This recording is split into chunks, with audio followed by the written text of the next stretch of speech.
नमस्कार दोस्तों, मैं शिल्पी साना स्वागत करती हूँ आप सबका मेरे YouTube चैनल हर दिल की भड़ास में। दोस्तों, आप सबको पता है कि लोकसभा 2024 में राहुल गांधी का सबसे बड़ा हथियार था मोदी हटाओ संविधान बचाओ। राहुल गांधी को लगता है कि देश की जनता इतनी नासमझ है, इतनी गंवार है, इतनी अनपढ़ है, इतनी बेवकूफ़ है, इतनी नासमझ है, इतनी मतलब कहना चाहिए इतनी जाहिल है, इतनी गंवार है कि उसे पता ही नहीं है कि इनकी दादी ने या इनके दादी के पापा ने संविधान के साथ क्या क्या खेल खेले हैं।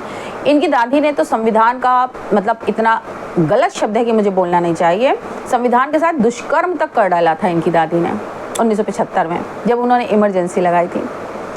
और 1975 में ही जब संसाधनों का राष्ट्रीय संसाधनों के दुरुपयोग के संबंध में उनके ऊपर केस हुआ और जिसका कहना चाहिए डिसीज़न जस्टिस जगमोहन सक्सेना जी को देना था, उनके पास कांग्रेस की धमकी पहुंची थी कि अगर आपने इंदिरा जी के खिलाफ कोई भी वर्डिक्ट दिया, कोई भी डिसीज़न दिया, तो अपनी पत्नी से कह दीजिएगा कि अगला करवा चौथ का वो व्रत नहीं रखेंगे। उस पर जगमोहन जी ने बहुत ही कहना चाहिए द्रवित होकर के कहा था कि मेरा सौभाग्य है कि मेरी पत्नी 3 महीने पहले ही स्वर्गवासी हो चुकी हैं। वो कांग्रेस आज ये कहती है, जिसने जुडिशरी को धमकाने में कसर नहीं छोड़ी, वो ये कहती है कि भाई मोदी जी ने क्या किया है कि कमिटेड ब्यूरोक्रेसी बना रखी है।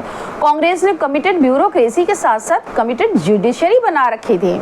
इसका एक बहुत ही बेहतरीन मैं आपको एक वाकया बताने जा रही हूँ, जिसका एग्जाम्पल है जस्टिस बहरुल इस्लाम। ये आसाम के थे। 1962 में ये राज्यसभा में आए, उसके बाद 1968 में फिर ये राज्यसभा के सदस्य बने। बीच में इन्होंने आसाम से ही कांग्रेस के टिकट पर चुनाव लड़ा।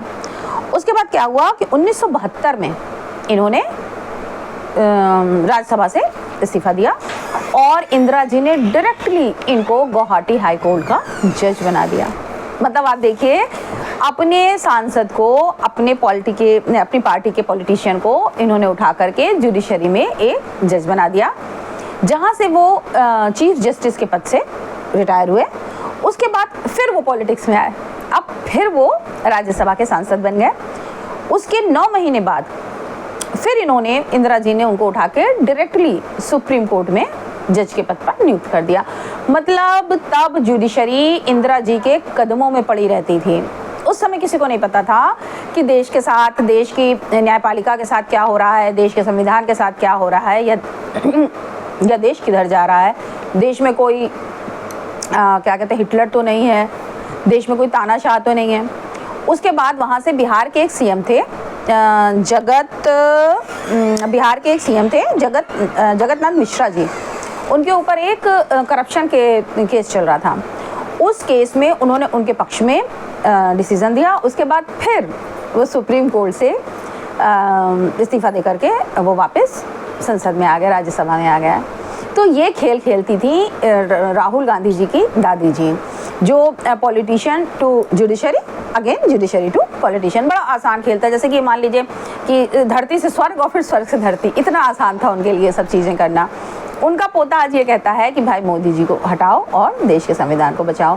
भैया, मुझे तो सबसे ज़्यादा खतरा इस गांधी नेहरू परिवार से ही लगता है अपने देश को, मेरे देश के संविधान को, मेरे देश के क्या कहते हैं लोकतंत्र को। सबसे ज़्यादा खतरा इस गांधी नेहरू परिवार से ही है।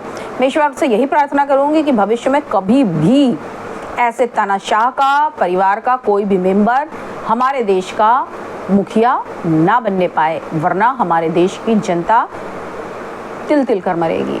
क्योंकि कहते हैं ना कि आने वाली पीढ़ी तो और भी ज़्यादा एडवांस हो जाती है। तो जब 2 पीढ़ी पहले वाले का ये हाल था कि वो जब मैंने तो ये भी सुना है कि जब उनके खिलाफ एक कोर्ट में केस चल रहा था, तो उनकी जो आसन था, इंदिरा जी का आसन था, उसको जज के सीट से थोड़ा सा नीचे रखा गया था। तो इंदिरा जी ने कहा, ये तो मेरी अवमानना है, देश के प्रधानमंत्री की अवमानना है।